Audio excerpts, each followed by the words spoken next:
Isang napakasayang balita ang ibinahagi ngayong Pasko ng celebrity couple na sina Loisa Andalio at Ronnie Alonte.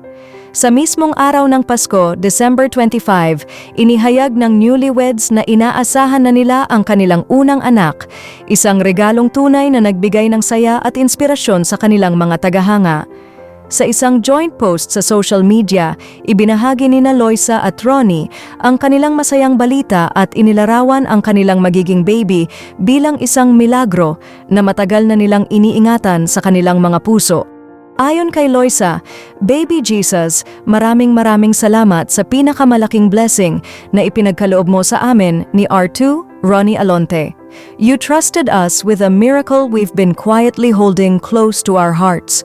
Ibinahagi rin ng aktres ang mas malalim na uri ng pagmamahal na ngayon lang nila naranasan bilang magiging magulang. Ngayon lang kami nakaramdam ng ganitong klaseng pagmamahal, isang pagmamahal na napakalalim para sa isang taong hindi pa namin nakikilala, ani Loisa. Hindi rin maitago ng mag-asawa ang kanilang pananabik na makilala ang kanilang munting himala.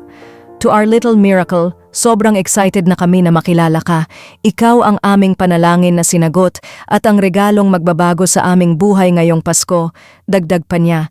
Agad namang bumuhos ang pagbati mula sa fans, kaibigan at kapwa celebrities sa comment section na masayang nagdiwang sa panibagong yugto ng buhay ng mag-asawa. Matatanda ang ilang linggo lamang ang nakalipas ng sorpresahin nina Loisa at Ronnie ang publiko matapos nilang kumpirmahin na sila ay kasal na. Isinabay nila ang anunsyo ng kanilang kasal kasunod ng kanilang engagement noong Nobyembre. Ayon sa mag-asawa, naganap ang kanilang intimate wedding ceremony sa Tagaytay sa mismong araw ng kanilang ika-9 na anibersaryo bilang magkasintahan. Isang tunay na Paskong puno ng pagmamahal, pasasalamat at bagong simula para kina Loisa Andalio at Ronnie Alonte.